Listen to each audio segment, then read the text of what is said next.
looks good enough. We can also just use this because it's good. It'll be easier for everyone. Dr. Where are your markers? Yeah, right above. Ow! You have a pencil I can borrow? No. I'll go into the unless you get. Thank you. This is the pencil I just had. What is it if I want it? We're doing cookies right now. We're doing cookies. I don't know which one we're. Yeah, we are. That's what I'm saying. Can you not tell us? Okay. You need to know if you're having trouble with the basic structure. Okay, so if they ask you what they frequently ask on the IB exam is to show a condensation reaction. In other words, show a formation of a dipeptide. Okay? So you all try and cut corners and it never works with this. That's an R at the top. Yeah, it's an R group. Yeah. So remember this part here is the amine group. Now remember the IB draw rules. Straight line. Okay, so you can use a bracket like this, but you can't do this, okay? Okay. So this is an amine group here on this side, and this is what group? Carboxyl. This is a carboxyl group, and anytime you see that carboxyl group, it's what makes it an acid. You see it in fatty acids, and you see it in amino acids.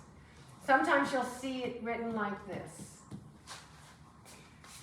Okay, that's a C double bond OH. That's a carboxyl group. Okay. This is my central carbon.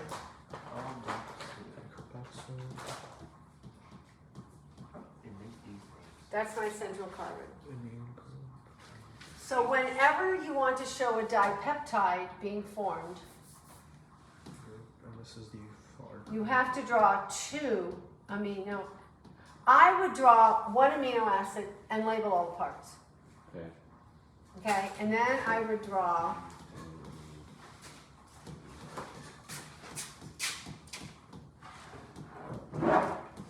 it does not matter if you draw the R on the top and the H at the top.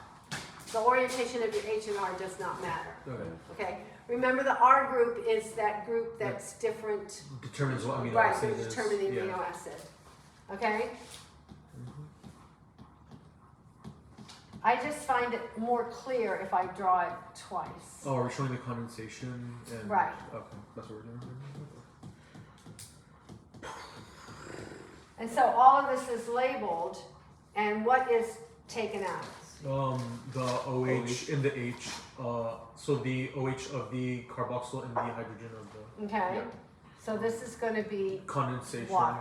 Yeah, they can connect together. So then you're going to see, because so frequently it asks you to label the peptide bond. Oh, I'm gonna have room here.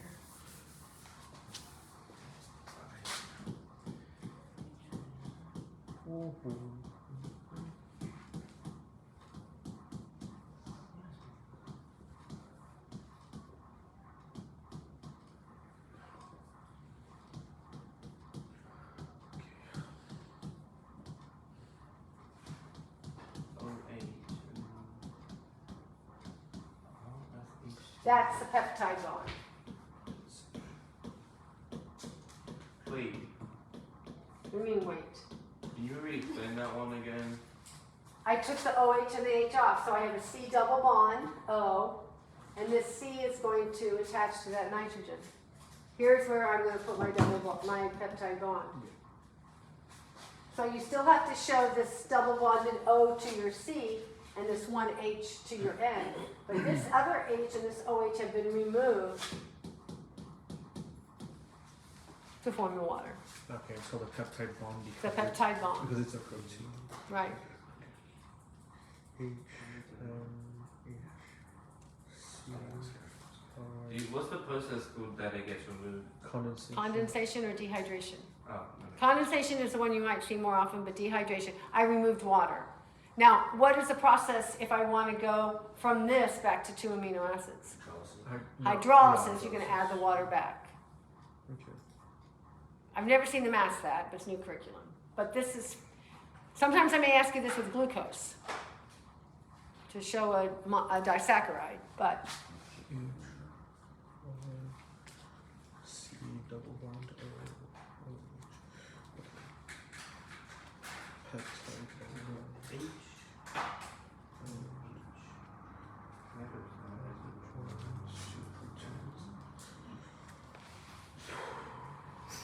Okay. whose phone is this?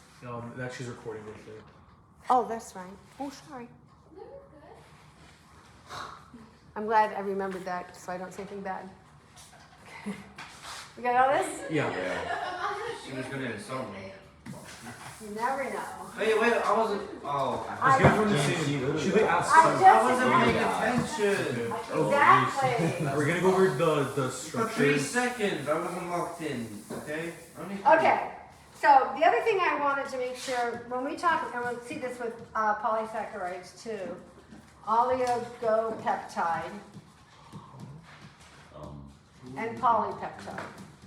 Is all you go to. If we have a really small peptide chain, okay, this is 2 to 10 amino acids. This is greater than 20 amino acids. And most of them are, like most of our amino acids, we have like 10,000. So, Average protein is about 2,000 amino acids, so how many base pairs would that be? sorry, you said what? If a protein is 2,000 amino acids long, 6,000. it's It's 6,000. Remember, each three amino codons. acid is 3 base pairs. 3 base pairs, which is a The codon. codon. Yeah, What about from 10 to 19? that's nothing. Wait, You said 2 2 to 10 and then 2 greater to than 10, 20. and then if it's over 20. So what about the I don't know. peptide? That's just what we need to know. Small protein. So for example, if we look at glucagon, Okay. glucagon has 29 amino acids. 2 to 10. Glucagon and insulin are fairly small proteins. Myoglobin, which we haven't learned about yet, but we will in the next unit after immunology, is 153 amino acids. Does anybody remember the largest protein? No. It was in muscles. We sort of talked about it. Titin, Oh. that's 20. Oh. What? W. You switched the page. Mm. Are you reading on the file folder? Oh yeah. Okay.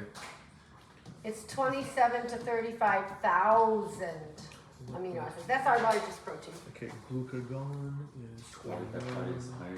153. Wait, the What is polypeptide. I mean, Oh. I mean, is it 20? Many peptides, over 20 and more. Okay. So most of the things that we're talking about are polypeptides. Okay. Where are Titans in?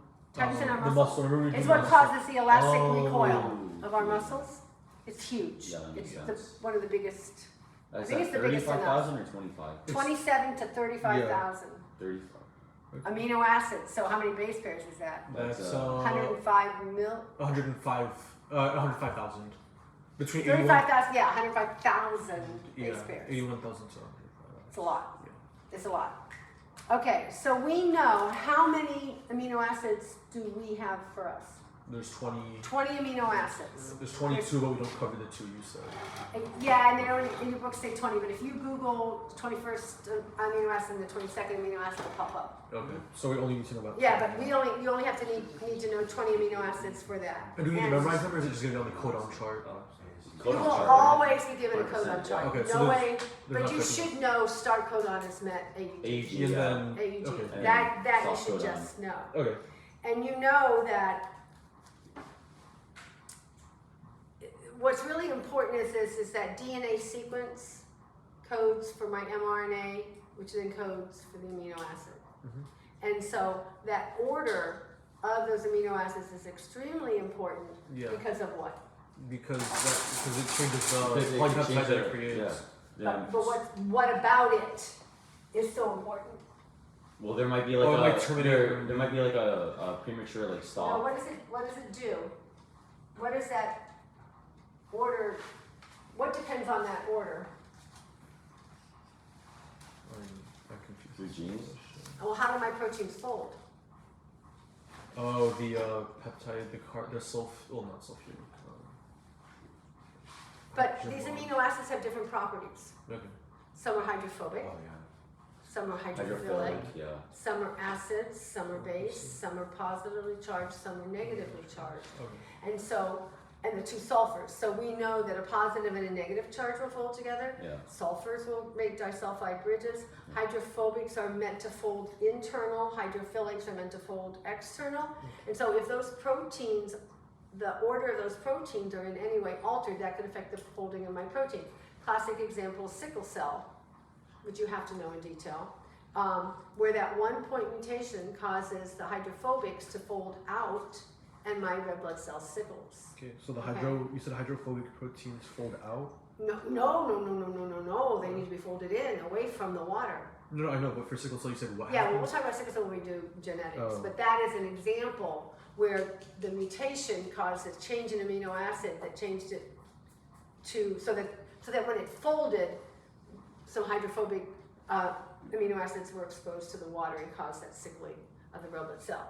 So the order of amino acids is extremely important in the folding because it just doesn't fold haphazardly, it folds by certain rules, okay? That's what I wanted to make sure. Okay, what is the difference between essential amino acids and non-essential amino acids? Anytime you see the word essential, essential nutrients, essential what? You need it. You need it. You can't live without it. You need to survive. Well, I need all of 20 amino acids to go. What's the difference between essential and non-essential?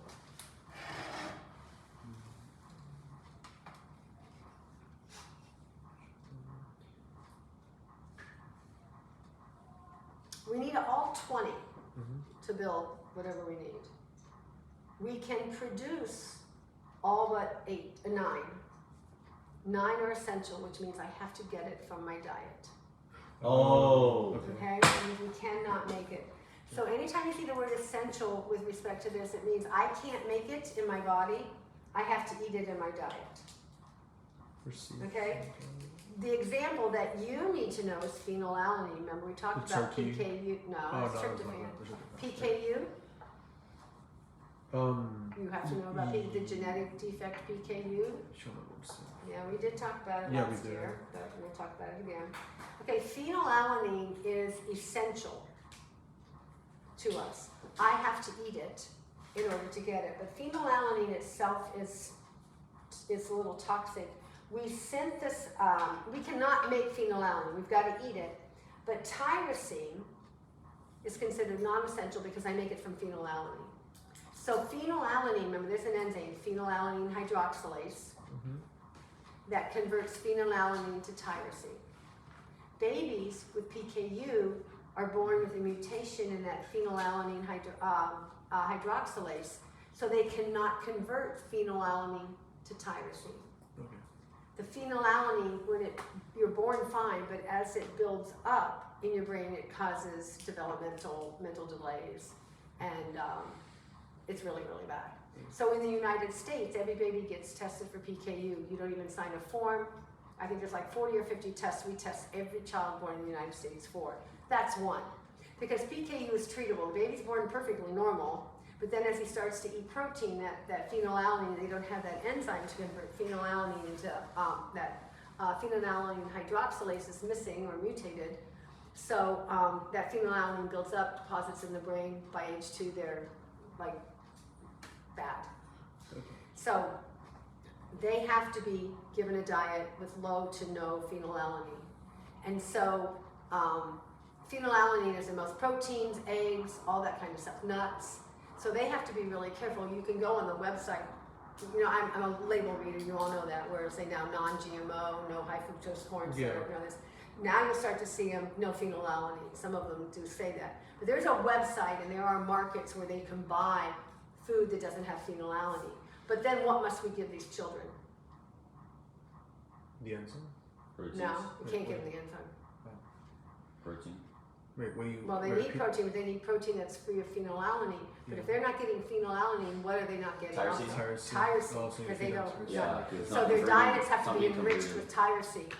Okay. Okay, so then in their case, tyrosine does become an essential amino essential acid for amino them. For me, it's not. I eat phenylalanine, it's broken down into tyrosine and I'm fine. They get phenylalanine, No, they don't. it doesn't get broken down. And so in that sort of case, tyrosine becomes essential to them. So not only do you have to limit their diet from phenylalanine, you have to give them tyrosine supplements. And then they're perfectly fine. They're perfectly fine. Okay, they can live another one. Wait, why'd you say why can't we, the amino acid, like, not amino acid, the enzyme, why is it not Because possible when we to? eat it, what's going to happen to it? Wait, sorry. Well, if I eat a pill with it in it, So what's you going to break happen it to my down? stomach? It's going to be denatured. Oh, yeah, okay. Okay, Oh. proteins, and like insulin, you can't take insulin by mouth. Yeah. You have to inject it. It has to be Yeah. injected, Okay. and so I don't know if they have a carrier yet for that enzyme to get it into the cell. That's a lot of the problem. Insulin works in my blood. Yeah. It doesn't, yeah, okay. Okay, some in the- This has to work in the cell. So Oh, so is that a why they lot of it inject is it carriers. Remember we didn't do Pompe. Did we do Pompe disease? No. No, we didn't. No, we we didn't have haven't time covered in the curriculum. But there's a thing called Pompe disease where the children die. They have an enzyme, alpha glucosidase, which converts glycogen to glucose. Essential, right? We Yeah. got to be able to insert glycogen to glucose for energy. That enzyme is missing. Frequently, the severe cases, they have start-stop codon. Oh. So they never make that. So what happens, they just deposit everything they eat, just gets deposited into their glycogen stores. It actually blows up their cells, the lysosomes come out, it destroys their liver, their muscle, they're dead by 2. They can't swallow, they can't do any of that. So they're working on how, they just have, it's taken them like 20 years. I usually do a unit on it, we watch the movie and everything, there's a movie on it. Where they have found something to get it into the cells. You gotta get it into the cells, and that's been their problem for that. They've got it, the only reason I know about it is because I worked at UF when I was up there doing teacher stuff, and I worked on this curriculum for that. So, UF is a research site for this Pompe disease. Wow. Okay, so, most of our proteins that we need are from animals. And so the problem becomes, and I've seen this test on the question asking about a vegetarian or a vegan diet, what you gotta be careful of. Do we need to know the difference between vegetarian and vegan? No. For example? Okay. If somebody who's not eating meat, Yeah, they can't process the proteins that are. no, they're not getting, it's not that they can't process them, they're not eating them. No, they're not getting it. They're not receiving they're the not getting them, proteins. so like, Okay. for But example, wouldn't they be and have- some of them are essential, they're not getting essential. Ooh. Cereals, whole grains, they don't have much lysine in it. Lysine is an essential amino acid for us, we have to get it from our diet. So if you're not eating protein, it's in meat, animal protein. And then peas and beans, everybody thinks, oh, that's really good protein. It is, but they don't have methionine. And methionine is an essential protein. So I tell people who, my kids and students who say, I'm gonna be this, so you check what amino acids you're lacking, because you have to supplement those, okay? By checking them, would you have to have a blood test? No, you just Google, what are the amino acids in beans, what are the amino Oh. acids in this, you know? And you know 20 of them, you can look in your book and figure out 20, what ones are you missing? Well, you can just Google what, in a vegetarian diet, what amino acids are lacking. We should have had like a project on that. Yeah, right, like we have all that time. Okay, so Never mind. denaturing. What happens when we denature them? The I think if we're enzymes- talking Of proteins, pH which are or enzymes. temperature. pH, The temperature. enzyme becomes completely unusable Yeah. Why? because the proteins unfold, so then you can't do the reactions. What are you missing? This is a vomiting answer. Always forget the wrong answer. You forget the vomiting answer. Therefore, you're gonna get all your points on this one. Okay, what was the question? Explain to me denaturing with respect to temperature. Let's do temperature first. No. The Oh, the vomiting bond. answer. Wait. Oh yeah, the bonds. Okay, No. the temperature rises, causing. No, what's the vomiting answer? I don't know. Well, the enzymes operate within a set temperature range. Okay, all enzymes operate within a range of temperature. Yeah, all enzymes operate within a range of temperature. Each enzyme has their own optimal temperature for the maximum. You just repeated yourself, but that's, yeah. Oh. All enzymes operate within a range of temperature. Oh, okay. Or going above that range causes. You're missing. No.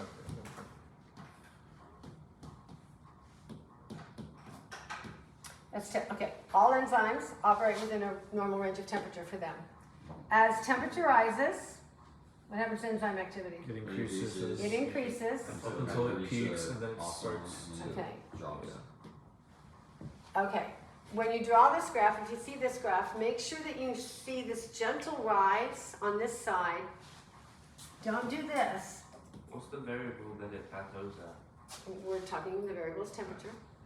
Okay, don't make it drop off sharply. Make it sort of a gradual kind of thing. Okay. Cold does not denature enzymes. It just slows down activity. Remember, they're in my freezer. How many of you worked with enzymes? Where'd you get them? You got them out of the freezer. Yeah. Okay, Okay. Dr. Reed, you said Well, It enzymes doesn't, operate in a range of because temperature. we're talking kinetic energy, right? So all these enzymes work with kinetic energy. So as temperature rises, enzyme activity increases the temperature until there's a point when what starts to happen? rises. The enzyme begins to What starts to happen? The activity starts to decrease Why? because because It's out of the range. I forgot what they're called, but they can't bind to the the active sites, the site. Bonds start to break, Oh yeah. Yeah. Bonds changing the shape break. of them the all active active site. sites, and now That's they got to can- be in your now answer. they can bind So to as it. Changing the shape of the Okay, active as site. temperature rises. enzyme activity Enzyme increases, activity increases until the point increases that until- bonds start to break, until the changing the shape of the active site, and that's called denaturing. point Until- the bonds Bonds break, break. changing the shape of the Right. And this is usually irreversible if it's due to heat. In other words, that protein's gone. I can't get it back. shape of the active Okay. site. And that decreases enzyme activity. The active Okay? It's called the active site. What's the? The active site is that Where they shape where the bond. substrate binds. Yeah. And they are substrate specific. There's a specific shape that has to go in there. So the enzymes that break down hydrogen peroxide don't break other things down. They're specific for that. The shape of the active site. And Dr. B, is it just pH and temperature? Is there another? Salt concentration, but they never ask about that. Okay, pH, vomit answer. Isn't it like the exact It's the same same thing? thing. Except- just- All enzymes operate It's the within the same, narrow just range switch of temperature. Yeah. pH. Well, we don't for pH. We also have to account for the fact if you go below the pH range, it also begins to Okay, denature. That's the only you're right. difference. Oh, So yeah. each enzyme has an optimal range of pH. pH. And as you move further away from that optimal range, either acidic or basic, Okay. It decreases. you begin to Decreases. break bonds, changing the shape of the active site. Okay? So, and that curve looks more like a bell curve. Yeah. Denaturation. Okay? pH. So remember, do not ever say, what did I do with my Wait, shouldn't it? don't ever say that enzymes have to be at a pH of 7. That's what kids always want to say. No. What's my stomach? Like 2. point pH something. 2, and I have enzymes that work really well at at a pH of 2. Wait, Dr. B. And also don't say 37 degrees C, body temp.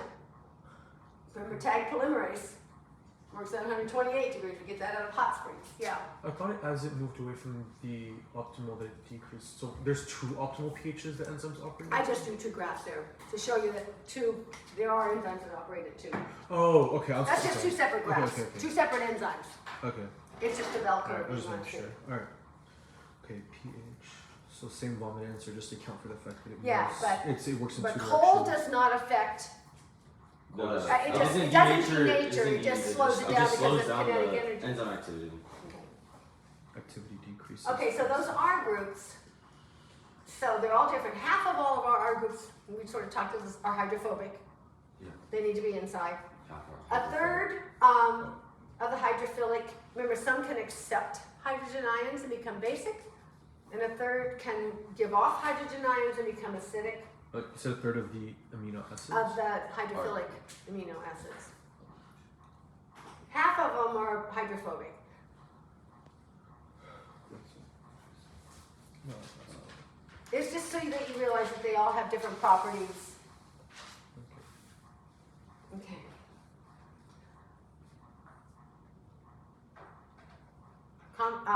Let's talk about the 4 levels. Primary, secondary, tertiary, Okay. quaternary. Oh, wait. So, How did we just move on from that? Oh, We're still on protein. Or so some they're on proteins. proteins, and these Yeah. are proteins. okay. I was- When we make proteins, the ribosome is going to go from the N terminus to the C terminus. You know what I mean from that? You go from the amine part, N, to the C carboxyl. terminus, which is the carboxyl group, NCC. Yeah. So From that's the how we're amine to the building it, from the carboxyl. N to the Okay. C, N to the C, N to the C. So what is the primary structure Isn't it just a straight line of peptide bonds? of what? not peptide bonds. Sorry. I Amino thought you acids. said tampons. No. A straight chain of amino acids. That doesn't. Oh, that's form- now we recorded that. I'm sorry. Yeah. Did you just say that word? What? No. Okay. I'm sorry. You're good. I need to clean my ears or something. Alright. Okay, so literally, as the mRNA is laying across the ribosome and I'm making a protein, it's coming out of that hole at the top of the ribosome. It's just a chain of amino acids with a peptide bond, amino acids, peptide bond, amino acids, peptide bond, amino acids, peptide bond. So that's for what? The primary Primary. structure. What is the bond there? Peptide bonds. Just peptide bonds. Okay. Okay. These are peptide bonds. Amino acids are. Only Now they want you to know, while peptide bonds aren't actually at all levels, I mean, because if it's at a primary level, it's often still in the secondary. They sort of want you to know what is sort of unique or what is emerged in the next level. So this is just hydrogen? peptide bonds. Is it hydrogen bonds in the next level? Well, you tell me. Yeah. I'm pretty sure. Okay, secondary level, what are happening? They start to their hydrogen bonds form between them, so they kind of start to fold in on each other. And They start to fold. we have two forms. Alpha plated sheets and then beta. That's glucose or. No, he's saying the right word, but Oh. not. Not in the right order. It's alpha. What's the shape of that? That's the Spoil. beta. Wait, That's a spiral. I forgot the word. Beta plated sheets. Or something? That, I'll take that one. Okay. And then Beta alpha pleated. pleated. Yeah. Can't spell pleated. I can't draw.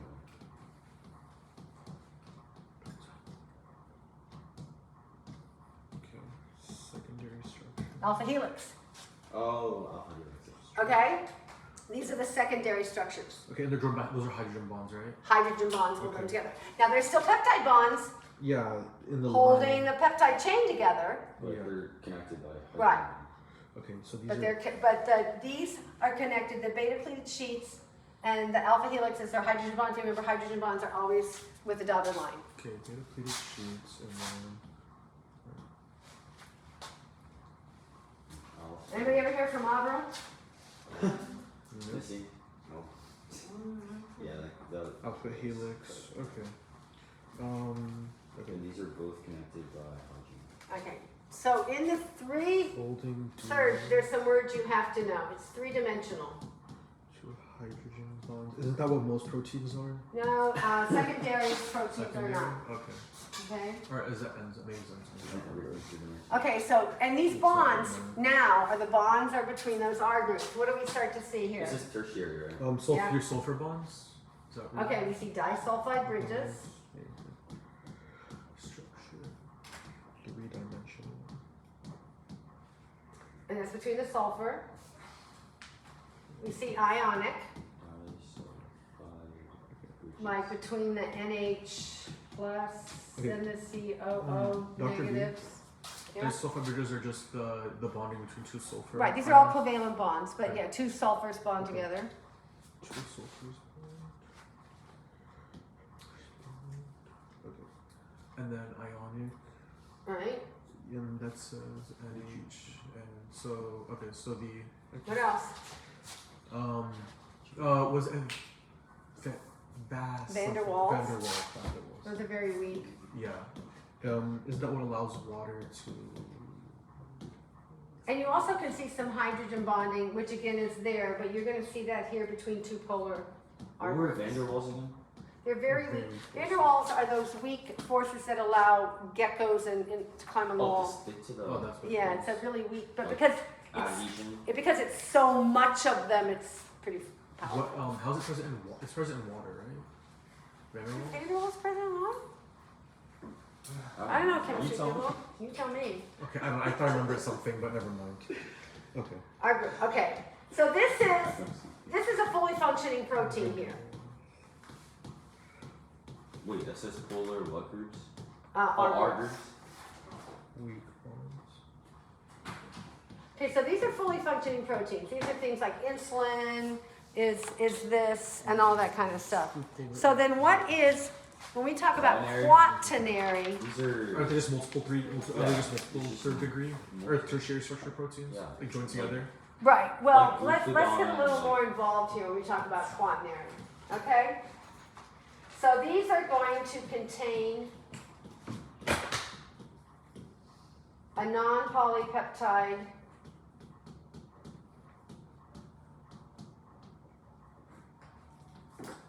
structure, and we call that a prosthetic group. Called a prosthetic group. I spelled prosthetic wrong. Classic example is a hemoglobin molecule. Okay? The heme is the prosthetic group. Bro, that's weird. I wish when you like wrote, I wish there was a way for us to like view what you have on your thing on our computer. So whenever you wrote, we could see it on the computer. Wouldn't that be nice? Yeah, we should do that. Yeah. Invent that. I'm sure it's invented, we just don't have it. Contain Yeah, of course non-polypeptide structure. It's not even non. Okay? Okay. And so we're going to call these conjugated proteins. Okay, wait. What does it exactly mean by what is a prosthetic group exactly? It means it's not a peptide, it's not a protein part. Oh, so joined by saying other than a protein, or can say something that's not a protein? Yeah, it's a Okay. non-polypeptide thing, Okay. Contain, like heme. Okay, so Okay. it contains a non-polypeptide structure. Contains a So we're going to call these conjugated proteins because they're more than one to come together. So we know that anything ends in globin is quaternary. So hemoglobin has 4 polypeptides. We have 2 alpha chains and 2 beta chains. And even though these other polypeptides that come together, we're going to make one protein. So hemoglobin has 2 alpha chains, 2 beta chains, but I make one protein. AKA. And the bonding is the same as the tertiary. Say after HGB. Heme. Heme. Which is, Hemoglobin. the Heme is a prefix. prosthetic group. Yeah. Is it prosthetic or prosthetic? Prosthetic. Prosthetic. Prosthetic. Okay. Like I have a prosthetic leg. Okay, so also and these are known. You said they're known, also known as. They're conjugated proteins because I'm conjugating more than one polypeptide Okay. together. All right. Okay, so those are the 4 levels. Okay, so what is the difference between globular and fibrous? Oh dear. That's a big I'm jump. gonna assume it's just that one. And we have to know examples, and I gave you 2 that tell Obviously, us. Well, it's like the big. Is it hemoglobin globulin? Hemoglobin is your example for quaternary. Oh, this is beyond. No, this is just Oh. globular and fibrous. So remember, form and function are really, really important. Yeah. And so fibrous are, think of fibers, Mhm. stringy, are unfolded polypeptides. They're usually narrow and elongated, and they have structural roles. Our example is collagen. Okay. Actin and myosin are fibrous proteins. They're long, elongated structural proteins. Okay. So you said okay, Nice. fibrous is what exactly? You said like It's, the description for it was what? they're unfolded polypeptides. They're Unfolded. narrow, elongated, Unfolded. and they're for structural support. So our example is collagen. So unfolded polypeptides that are narrow and long and used for structure. Right. So in collagen, there's 3 polypeptides, and they're wound together to form a triple helix. So they're quite strong. Okay. That word for strength, we know Ivy likes is tensile strength. Tensile strength. So they really give us tensile strength, which means that they're more likely to stretch rather than break. And that's what I want because we find them. They're made by fibroblasts. So is titin? What's Titin is yes, the high titin tensile is strength. structural. Okay. It's found in skin, bones, tendons, and ligaments. All those are structural things that we want to stretch rather than break. Some of us not so much, and it happens. Okay. Right? We break it. You said tensile strength was what again? It's It's a strength. yeah. It's strong. It doesn't break Strong in easily. what sense? Like instead of breaking apart, it'll stretch. It's strong. Oh, it's ability to stretch. Is that elasticity? They do. No. They do. Collagen has the ability to stretch a little bit. But as you get older, less and less, and then things fall south, and they never go north. withstand more force or more like a strong. Really strong. So They don't. See, mine are going south. okay, so okay, it's Happens. fibrous. Happens. Okay, and then there was a Globular. So All right, is it- globular, our example is insulin. Okay, Okay. globulin is 3-dimensional. Is it globular or Glob, like a glob, like a glob. globular is 3-dimensional. Okay? The difference, collagen, those fibrous proteins are not soluble in water. I do not want my ligaments dissolving. I do not want my collagen dissolving, right? I don't want them dissolving. But if I look at insulin that's globular, there's usually polar molecules, I want that to dissolve. Okay. I want it to be carried around in my blood, okay? And the shape of the globular allows it to be a little flexible in its movement. Okay. So we have fibers, which are long, narrow, and structural. structural We're going to say collagen. They're insoluble. actin-myosin. Actinomycin, collagen, and then It's like globular has more of a three-dimensional kind of shape. Yeah. Mhm. They are usually dissolved in water, and our example is going to be insulin. So our examples of fibrous is collagen. Our example of globular CI. is insulin. Insulin. Okay. So would And fibers only really apply you to said- first okay. and secondary structures, while globular applies to third and fourth? Fibrous is mostly secondary. It's Okay. not really this three dimensions, these long, narrow structural things. They don't have There's a lot of the dimensions third- to Not it. a lot of But then globular mostly applies to tertiary and quaternary, right? Yeah, Okay. Okay. All right. okay. You can move on. So is that all with proteins, or is there? Well, enzymes, but I want to do enzymes on a whole separate thing, because Okay. then we have to talk about inhibition, Yeah. enzyme Competitive, substrate, all that kind of okay. stuff. Yeah. All right, nucleic acid, let's do nucleic acids Nucleic next. acid. Nucleic acid. Okay. I'm gonna grab the other. What do you know about nucleic acid? What's the monomer of nucleic acid? A nucleotide. Okay, the nucleotide has 3 parts. What's the 3 parts? Phosphorus, sugar, a five ring sugar, and What sugar? oh wait, no, it's not 5. It was 6. 6 ring sugar. 6 carbon sugar? Was it 5? Okay, it was 5 carbon. It's a 5 carbon. And I forgot what they're called. What's like the adenosine? Nitrogenous base. Nitrogenous base. That's what it's called. Okay, so they have a pentose. Monomer. Ose is sugar, 5 carbons.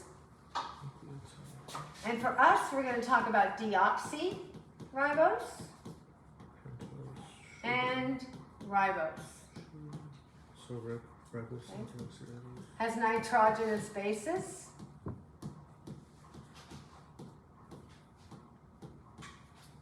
And in DNA, that's adenine. Remember, you cannot write the letters, you have to spell it out. Adenine, thymine, guanine, cytosine. And in RNA, we have adenine. What's the other one now? Uracil. Yes, uracil, Adenine, thymine, guanine, and cytosine. cytosine. And then we have a phosphate. What's RNA? So when you look at it, you're going to draw your pentose sugar. Off the 1 carbon is your nitrogenous base. And off the 5th carbon is your phosphate. So remember, this is my 1 carbon, 2 carbon, 3 carbon, 4 carbon, 5 carbon is sticky up. So that is a nucleotide. And they join at the 3' end. 5' to 3. Or 3' No. to 5'. Wait. To join, it is the phosphate here is going to join to the 3 carbon. Okay, it runs 5' to 3', but it joins This at is the 3' running 5 prime to 3 3'. prime. Okay. But because DNA is anti-parallel, I got to turn it upside Yeah, down. 3' It runs to 3 5 prime to prime. 5 Okay. prime. You can only add to the 3 prime end because that has an OH there that I can put a phosphate on. Oh, okay. Here's my phosphate. I have nothing. The phosphate's already added. There is no place to add another molecule on the 5 prime end. Okay. You can only add to the 3 prime end. Aren't there supposed to know that there's like an OH-H and an OH-OH or something? I think that was a structural difference between the DNA and RNA. I don't remember exactly. Oh, okay. On the 2 carbon, Yeah. DNA, deoxy, take away an oxygen from ribose. That's what deoxyribose means. Ribose has an oxygen here on the 2nd carbon that DNA does not. That's all. Oh, okay. It's just an absence of an oxygen. Deoxyribose, take an oxygen away from a ribose. Okay. That's what that And then means. the 1 prime end connects to the nitrogenous base. Nitrogenous base, it's always the phosphate connects to the 3 prime of the one above it. You can only add to that 3 prime end. Okay, so you said the difference was that in DNA there is no oxygen on the Right, two carbon- deoxyribose it's on the 2nd carbon. There is no oxygen. So what is the difference between a purine and a pyrimidine? It's the amount of rings. I don't remember which is which exactly, but I know that. Remember, I gave you all those little hints. Purine is a smaller, so it has the 2 rings. Pyrimidine is the larger word, so it has 1 Yeah, ring. Exactly. purine is adenine and guanine, and pyrimidine is cytosine and Good. thymine. And uracil. Purine, small word, it's the double ring. Okay? And you're right, it's adenine and guanine. Okay, and isn't there a difference in the bonding between them as well, or something? No, well, yeah, I'll tell you that in a minute. Pyrimidines is a big word, but it's a smaller molecule, it's a single bond. And the Y tells you it's thymine, therefore uracil as well, even though there's no Y in uracil. And cytosine. Think of the Y's, the Y's, the Y's. Okay, those are good. Now, who figured all this out? Chill. No, Chill. let's do Hershey and Chase first. Did they discover the structure of the DNA? Nope, No, that was that Watson was and Crick. Watson No, Crick. no. Yeah, never mind. Who was Hershey and Chase? Hershey and Chase, didn't they, no. That's not right. That's, no. They Hershey and discovered Chase. what, like, what was it, like They sulfur discovered or that- something? Or Yeah, keep going. Yeah, You're they on the discovered right track. sulfur when they, like, were tracking, I don't know, wasn't it, I don't know. I remember Okay. they discovered sulfur in something. Okay, we did not, they did not figure this out until the 50s. Because one of the things that had to happen, and this is a nature of science question, but sometimes I ask this kind of stuff. There are certain things in science that once we discovered them, sort of like moved took a giant leap forward. Obviously the microscope. Yeah. That moved us. Gene editing now, CRISPR, moved that. PCR, big jump AI. into what? AI is going to be super crazy. But back then was labeling radioactive isotopes. Learned how to do that in the 40s. Whoa, now we use it all the time. And so Hershey and Chase used that. Now what they did is they did a T2 virus. A T2 virus only infects bacteria, E. coli. That's what they infect. Oh, We knew at the time, the controversy was, what's the genetic material? DNA or protein? okay. We didn't know. We had narrowed it down to those 2 things, but wasn't quite sure. And so they looked at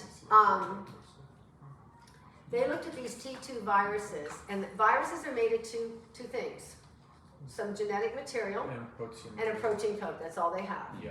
So they knew you had to pick something to radioactively label that was unique to protein and And it unique was sulfur. And So they nitrogen chose and sulfur Wasn't, and no, not nitrogen. phosphate. Phosphate. Because nitrogen is in DNA and nitrogen is in proteins and And this amino is- acids. Carbon and hydrogen Hershey and Chase. oxygen you could not use. That's in all of my macromolecules. Okay, wait. So This is Hershey and Chase, sulfur. right?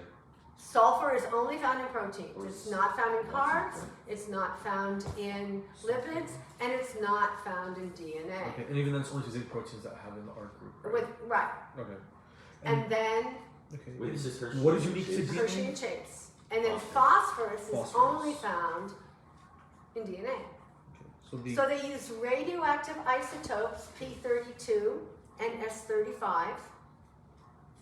And so they had some bacteria that they had the P35, some bacteria that they had the the P32 and the S35, and they let them infect the bacteria.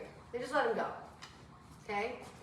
They gave them time to infect the bacteria, and then They trapped they the- they chopped them up and they centrifuged them. And so they were looking at the pellets. The pellet is when you centrifuge something, the liquid becomes the supernatant, it's the liquid part, and the pellet is the solid part. And the solid part was the bacteria pieces. So they looked at the bacteria pieces and found out that they were predominantly phosphorus. what Hershey and Chase do? They were predominantly Oh, those phosphorus in that pellet, which was in the E. coli. And sulfur was in the supernatant, which is the liquid part. So they knew what had entered the cell was the genetic material. So DNA now, well, the DNA. So the DNA was identified as a genetic material, not protein. So basically, what we need to know is that the virus had radioactive isotopes, and only the P32 was found inside the bacteria cell. Right. Okay, and that allowed us to know that DNA was Right. the. Now, if you look at the percentages, there was some sulfur in the bacteria. There was some phosphorus in the supernatant, but that could very well be explained by the fact that maybe when we chopped it up, some of the sulfur still gets stuck. Some of the sulfur got stuck to the bacteria. You know, so but it's like predominantly the vast majority was phosphorus in the bacteria, sulfur in the supernatant. Okay? Okay. So then, after that, the other scientist you need to know is Chargaff. What do you know about Chargaff? Was that the ratio of the bases? Yes. Oh yeah. He figured out A, It was like- T, it was basically- C, okay, that's what A, it T, was. C, G. So we struggled for a bit of a time Because with figuring out with these purines and pyrimidines. It was thought at first 25%, 25%, 25%, 25%. And they didn't really think it mattered what went with what. Okay. Then they realized that purines and pyrimidines, the problem with that, if you put two pyrimidines together, which is the smaller molecule, and two purines together, which are the bigger molecules, you're not going to get an even parallel DNA. You're going to have to get bigger for the two purines and then come in for the two pyrimidines. And so your DNA would be wonky. So they realized that can't happen. They realized it must have been a large molecule with a small molecule, so those equidistance stayed. But again, they thought, oh, it's 25%, 25%, 25%. So what Chargaff did, he started to test the different amounts in different species and realized it wasn't all 25%. It was vastly different. Yeah. And he's the one that found that the amount of adenine and thymine, and I don't want to say we're the same, but we're pretty close. Cytosine and guanine were pretty close. But it varies across species. Just because it's a certain percentage of amine doesn't mean cows have that, right? So each species, but it's pretty significant. For example, adenine for us is 29.3%, thymine is 30%. Corn, adenine is 26.8%, 27.2% thymine. Okay, so everything is different, but it's not 25, 25, 25, 25. So if they ask you to calculate that, do you remember how to do that? Yeah, if they ask like how much thymine is on here, and then like they give you like the total percentage. No, they'll give you cytosine. What? Oh, like they'll give you cytosine, then you can calculate guanine based off of that by subtract, like because you have 4 of them, and then you divide it like the total percentage into 4 groups. And No. Let's say I tell you an organism was found and has 22% guanine. Okay. Then So 22%. How much thymine? Then you know it has 22% cytosine, so 44%. That means 56. So then 28. Right.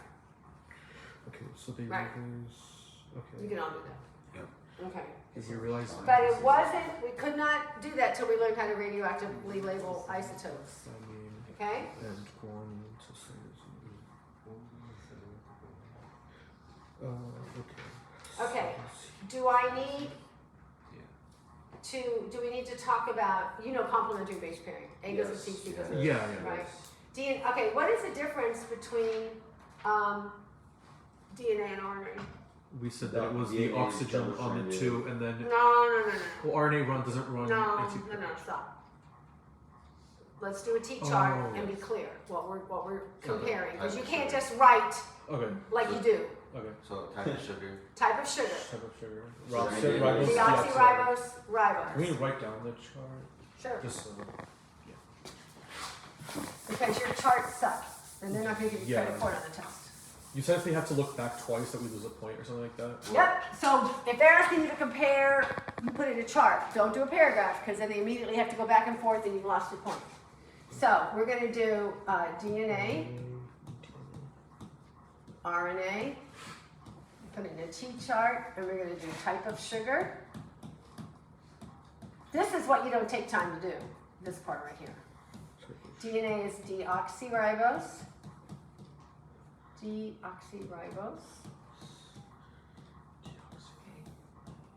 What else? Base pairs. Okay, base pairs. Good job. Adenine. Thymine.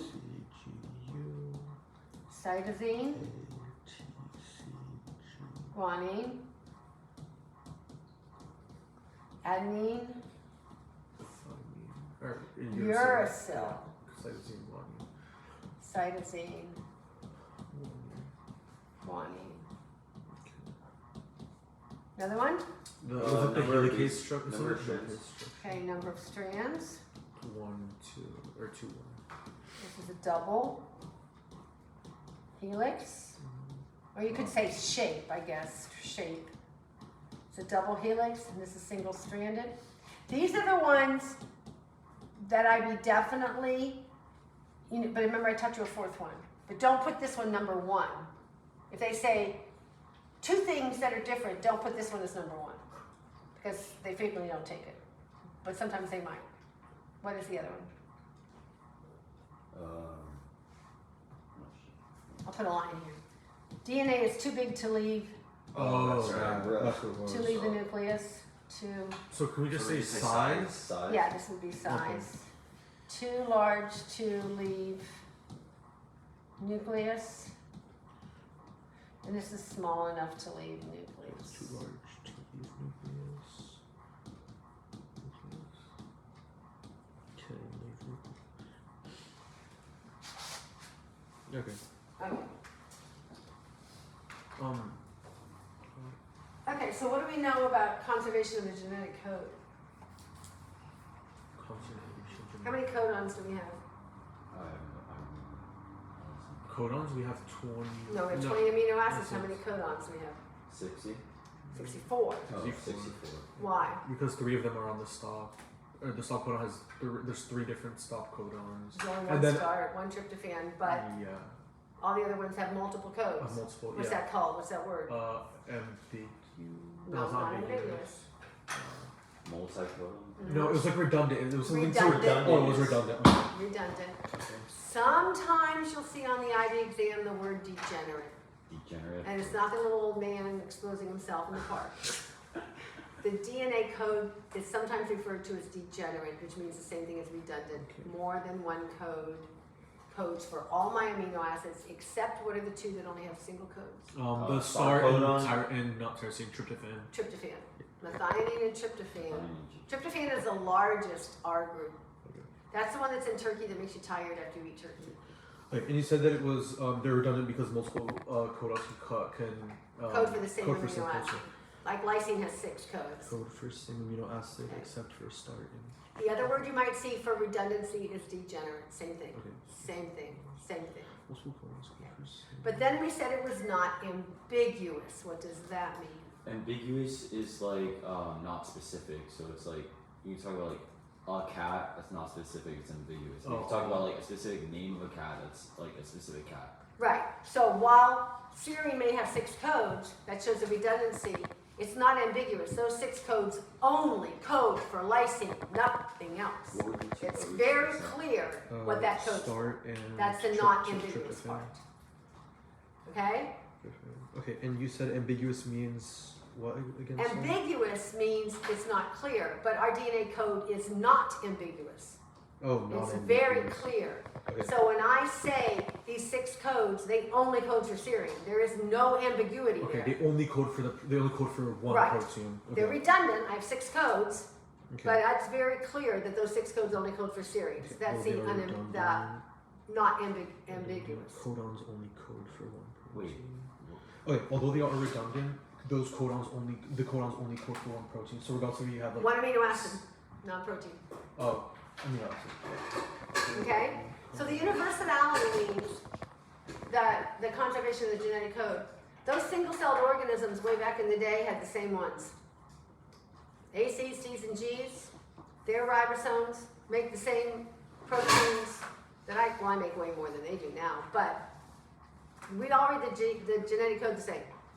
This allows us, in bacteria with biotech to insert plasmids and do all that kind of stuff. Right, Yeah. because of the universality of the genetic code. Yeah. All of us, every living thing on this earth uses The A, C, same T's, and G's. T's, It's the same. Okay?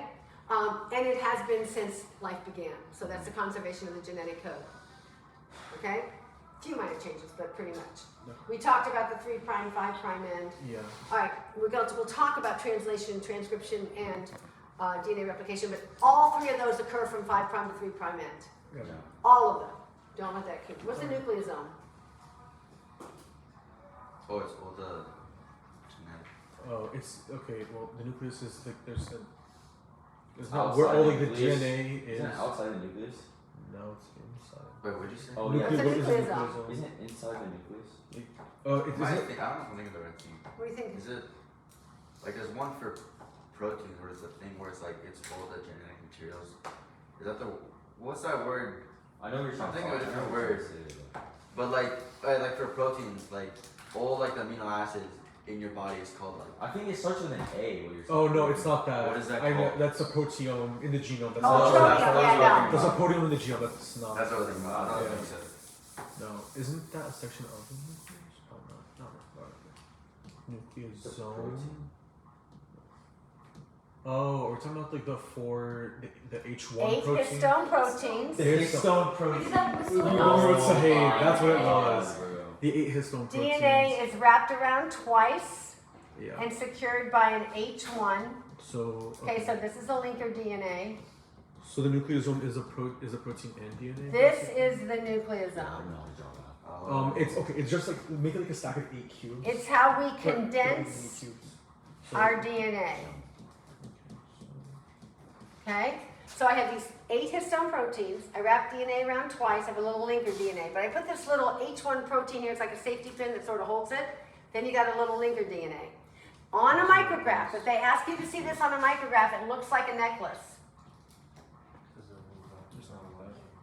Okay, well this got messed up, but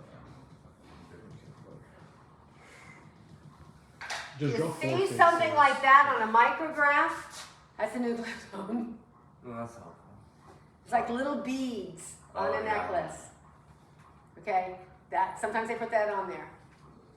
So here's the nucleosome, the little linker DNA, the nucleosome, the little linker DNA. Okay, so those And then this will coil again.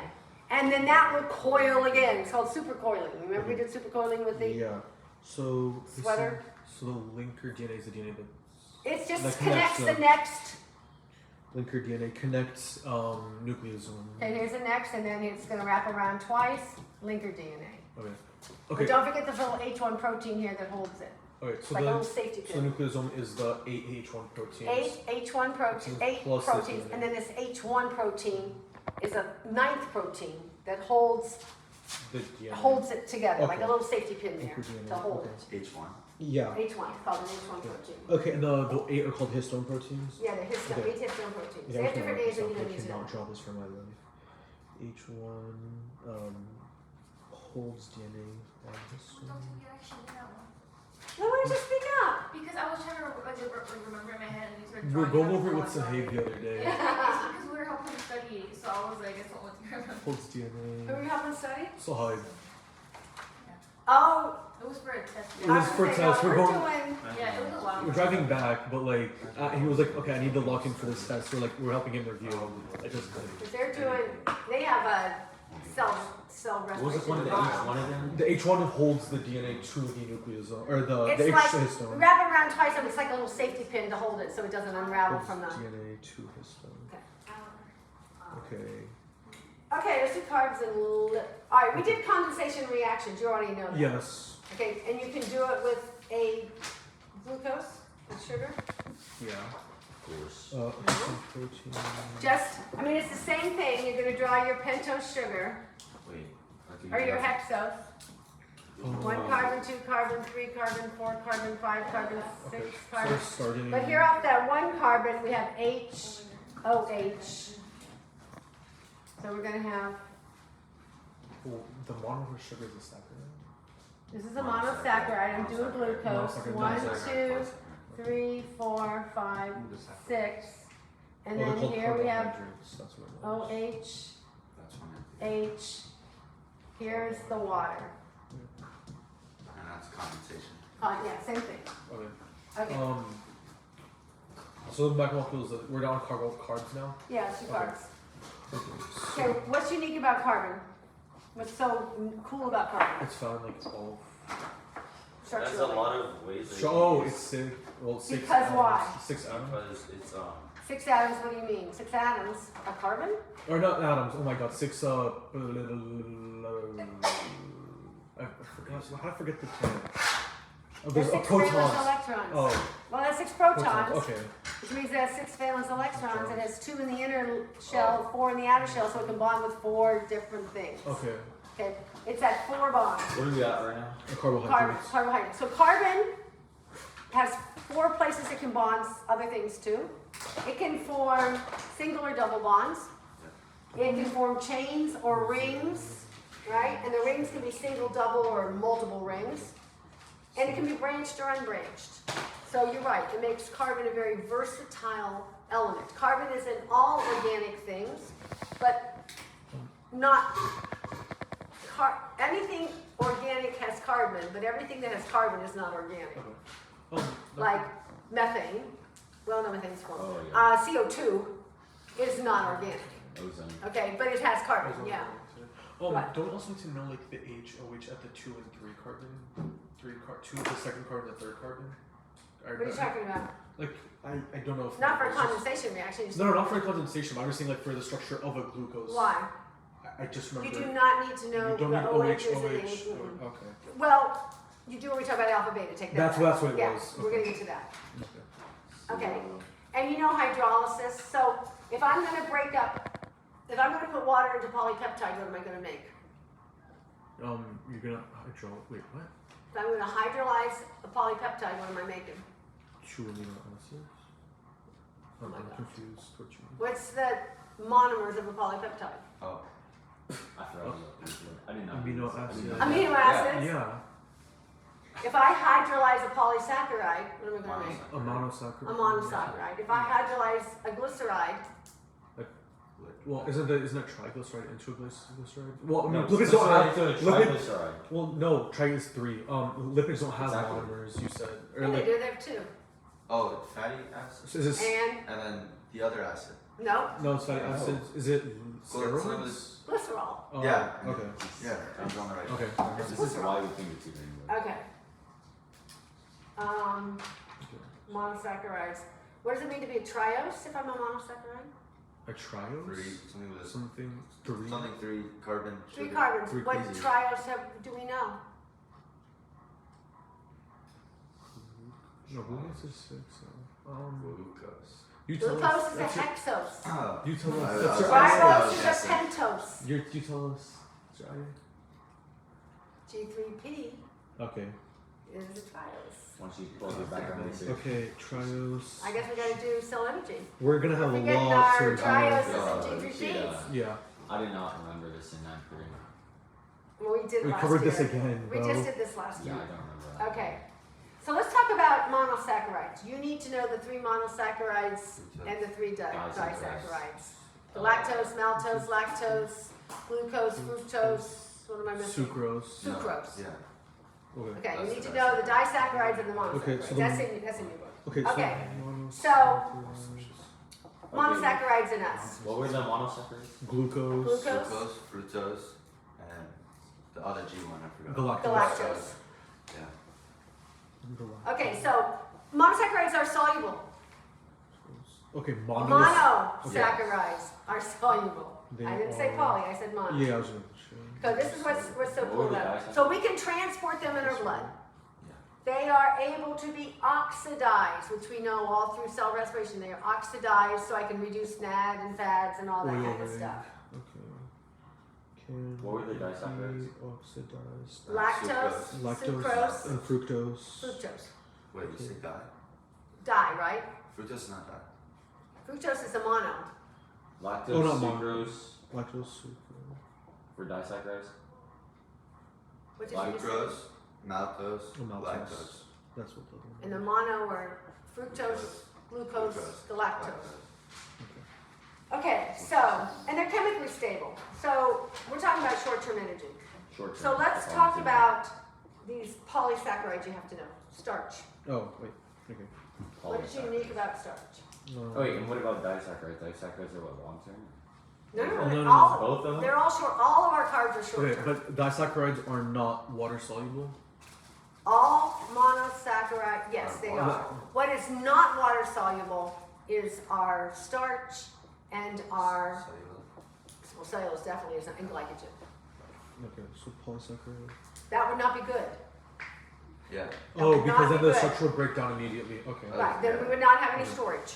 Okay, just for this. So they are osmotically inert. They don't pull water in or out, which is a good thing because if they were osmotically inert and I'm storing glycogen in my liver, it would put water in and my liver cells would blow up. Okay, and you said so there's polysaccharides in general, or was it just those three? What? What did you say? What are you asking me? For the polysaccharides, they meant, Well, was it just those three? No, Or is it, polysaccharides, no. are we talking about? Do not confuse monosaccharides with disaccharides. No. Now we're talking about polysaccharides. Yeah. Starch is the first one. No, no. Huge Yeah. molecules. Is that not, so starch not a polysaccharide? Example of polysaccharide? It is a It's polysaccharide. polysaccharide. Okay, Yeah. that's what I'm It asking. can't be dissolved. I'm asking if the rule of like solubility applies that you were talking about. Does that all apply to all saccharides? Is it just all polysaccharides? Well, Or the is it just those three specific polysaccharides three? you have to know are starch, glycogen, and starch, or cellulose, and none of those are water soluble. Okay, so it's not a thing for all of them. It's just those No, three. you don't want those specifically. to be water soluble. Okay, these three are Okay. water soluble. So when we talk about water, not water, no. alpha and beta glucose, Mm-hmm. okay? Oh, I remember one of them branches. Okay, let's do starch first. What is the purpose of starch? It's a structure, like it helps plants with the plant stems with structure, like stay up. No, that's soluble. Oh wait. Oh, that's on potatoes.